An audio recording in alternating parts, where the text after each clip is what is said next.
Yeah, lots of needles in my life. 9 o'clock sharp. It's the best time for me and my hubby. He's gotta come inject me with stuff. Sexy. Hello ladies and welcome back. Today I'm making a very special video. As you can see, I'm with my friend Jessie here, and she's here to help me out with trying to explain some of the common things that people say to infertile people that maybe don't go over so well. So all of this is done in really good heart. Obviously Jessie's the sweetest person ever and would never say any of these things to me, but it's, I think, better to have someone with an outside perspective when I'm trying to explain some of these things so that I don't gloss over things like emotionally or just like knowledge-wise about infertility that the general public doesn't know. So, sound good? Sounds great. Awesome.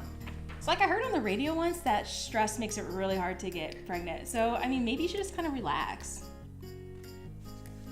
This is the number one thing that gets said to people with infertility is you should just relax. It'll just happen. Mm-hmm. And then especially when people throw in that like stress is a factor, it's like, don't tell me to de-stress. You telling me to de-stress is stressful. And like I live a life, so it's not like, let me just, you know what? I'm gonna quit my job, go all vegan, gluten-free all day. It's placing the blame on a woman to be like, you being stressful is the problem. It's also really rude to just assume it's the woman's fault as well, since half of infertility cases are male factor. Oh my God, kids are just so much work. You probably don't even want them. And you probably don't deserve them. Ugh. I've thought a lot about this. Like, this wasn't like I got drunk one night, got pregnant, I'm like, oh, kids are fine. Like, I had to decide, like, you know what? I'm gonna invest all the money and the time and the stress in it to have kids. Like, this wasn't a fluke decision on my part. I have every reason to be like, F it, not gonna do it. Yeah. It's kind of like telling someone who's trying really hard at a sport to like be professional, be like, you don't even want that. Being famous is so shitty. Right, odds are if you tried something, it's something that you want. You know, maybe it just simply isn't God's plan for you to have kids. Have you tried praying harder? Don't tell me God's plan. You don't know God's plans. Don't be spewing that at me. And again, are you praying harder? It's just another, have you tried relaxing? Have you tried this? Like, it's really putting the blame on that person again to like be more proactive, if that would help. It also kind of implies like God is somehow displeased with you, which is super hurtful, I would think. Yeah, very much so. Like, you don't deserve it. God doesn't give this blessing to like people that don't deserve it. Have you tried essential oils? I can sell you some. Have you tried extreme goat yoga? Worked for my friend Jill. Have you done a cleanse? No carb diet, low carb diet, high protein, all carbs? The answer is we've looked into all of them. All of it we've looked into. And of course you know somebody's friend's cousin that yoga was like their life calling and then they had 9 children. But it comes back to like not placing blame. Like, have you not done enough things? Have you not bought enough things? How committed are you to this? All the way committed is the answer. We've looked into it all, and especially when you start talking about like exercise and diet, you really have to be careful because those things can highly affect your fertility and be very personal to yourself. There's downsides to being overweight, there's downsides to being underweight. Hyperthalamic amenorrhea is a condition that's aggravated by a lot of exercise, and people suggest these diets that have other implications when you are trying to conceive. And you guys can check out this video up here where I explain an insulin-resistant diet that's best when you're trying to conceive. And it's not keto, don't do that while you're trying to conceive. But you really have to have a dialogue with your doctor about it to know what's safe and what's actually beneficial for your body and what you're going through. I mean, you can always do IVF, right? You could just adopt. Oh, how much does IVF cost? I don't know, insurance, right? Nope, wrong. Wrong response. Right now, under the federal laws, infertility is not considered a like medical condition, even though it may be caused by underlying medical conditions. And so insurances are not required to cover it. There's a few states that have passed legislation so that infertility must be covered under health insurance within their state, but that is not universal. Obviously, if you're in the UK and Canada, you have national health insurance, which will cover it to some extent, but even that has certain limitations based on your diagnosis and how many times you've tried and that kind of thing. So you may end up paying out of pocket eventually. And I happen to have with me right here my estimate for IVF. And would you like to read the base cost? Ooh, $12,000. $12,000. And that does not include any of your medications, so that's another $2,000 to $5,000, depending on your dosages, and any incidentals where you might need more ultrasounds or whatever. Yeah, just IVF, not an option. Wait, is that per cycle? Solid question. IVF is not a guarantee, and many people do have to go through multiple cycles and multiple transfers, so oh gosh. be saving your pennies for that one. And then just adopt.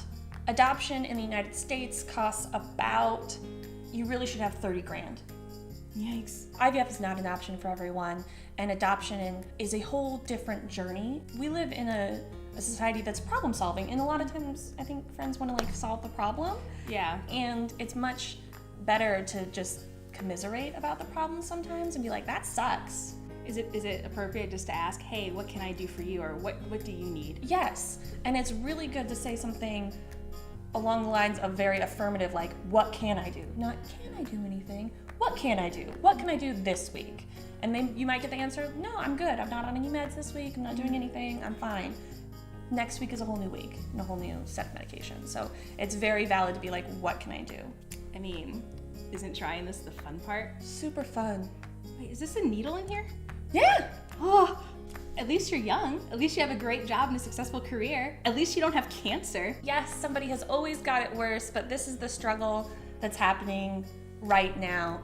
And fun fact, they did a study, and infertility and cancer have roughly the same emotional impact on somebody. And I think with cancer, everybody's like, cancer's the bad guy, and everybody rallies behind you and has parades. And I think you have a much better open or a support system, and you can be way more open about it. Because everyone understands it and is ready to help you there, and ready to go on that march and buy your t-shirt. And infertility is much more hush-hush, which is ridiculous considering 1 in 8 families in the US go through it, 1 in 6 in Canada, and 1 in 5 in Europe. Similarly, with cancer, typically people don't look to put the blame on, in most cases, on the person with cancer. Yeah. Going back to your, well, have you tried this? Have you done that? You don't get that if you have cancer. Yeah. And the same way with the God statements, or maybe this is God's way of telling you that you shouldn't have kids. Maybe my fist in your face is the way of God telling you that you're an a-hole. Oh God. But you would never use those kind of phrases. You're right. There's a clear enemy with cancer, and with infertility, it gets really blamey. Oh, I'm so stressed out. I mean, you sure you just don't want one of mine? Kids are not commodities. You can't give them away. And you can't tell me that if I took all of your children away right now, you'd be like, I'm so relieved. I just don't even miss them. No, I know exactly what you're going through. It took me 2 whole months to get pregnant. Exactly the same. There's a difference between a medical diagnosis and it took you a few months. And it may take me a few months too. We're only on day, 440. Have you gained weight? Oh my gosh, are you pregnant? Nope, just look like it. God. Sorry. Twisted, ironic part of fertility drugs is they do make you gain weight, and they do make you bloated, and a lot of times you end up looking pregnant from the weight gain. This month alone, I've had a 5-6 pound fluctuation in my weight, both ways. I started the month at one weight, went up 6 pounds, and back down all within this month, and it's all just because of the medications. I consider you a very close friend, and I would do anything for you. I could carry your baby for you if you want. No, thank you. People that are really open about their journey, and especially within their church group, they get this a lot from friends, as a first piece of support, and I find that bizarre. They probably saw the TV show Friends back in the day with Phoebe, and she did that.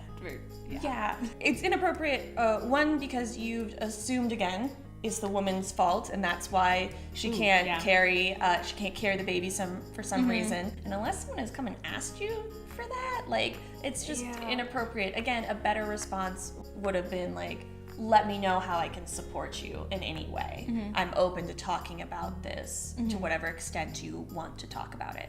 Try not to problem solve right this very instant. Like, try to be supportive, and then they are working on the solution. I just wanted to say in front of everyone and my good friend Jordan, oh my God, I'm pregnant! The most feared moment of like being put in a public situation to react to someone's pregnancy announcement. It's important to know that I can be happy and sad at the same exact time. Obviously, I would be so happy for you, but there's no person on their infertility journey that doesn't feel a moment of sadness right then. So it's never appropriate to put them on display for a public pregnancy announcement, or even to do it within a group of friends. It's just not okay anymore if you know that they're going through that. Unfortunately, like, that's just an experience that's off the table now, and it's much better to send them a text that says, hey, I wanted to let you know I'm pregnant. Whenever you want to talk about this, give me a call. That way, it gives them a few minutes to collect themselves, and it might be literally 10 minutes later, where it's going to be this call, and they're going to be so happy for you because they are. Like, your fertility did not steal from them. Right. Like, it's not like that. There's not like a limited amount of fertility in the world. But it is just a really rough moment because it's someone succeeding at something that you wanted.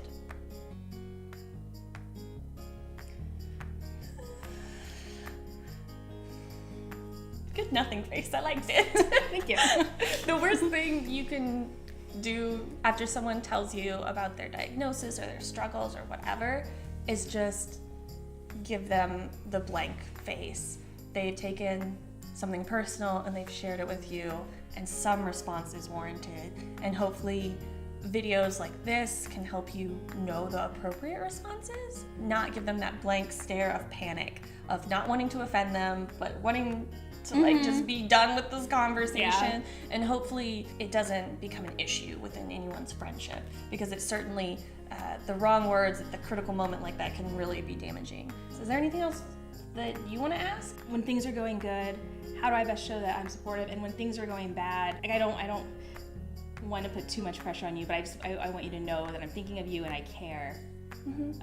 I know you need space and time, but like, is every once in a while texting you a good luck appropriate? Or usually like a weekly or bi-weekly-ish like checkup is a good idea. Just be like, hey, I wanted to see how everything's going with treatments or with doctor's appointments. Let me know if you want to get ice cream or drink some wine or whatever. This has been my video on some things that you shouldn't say to people struggling with infertility, and I have been very, very honored to have my friend Jessie here to help me. Thank you.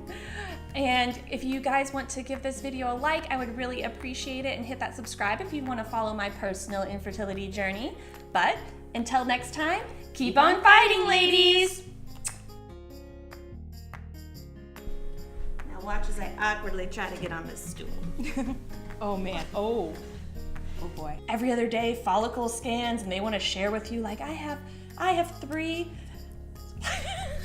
quick texts. Ooh. I'm a lady. She's the best lady.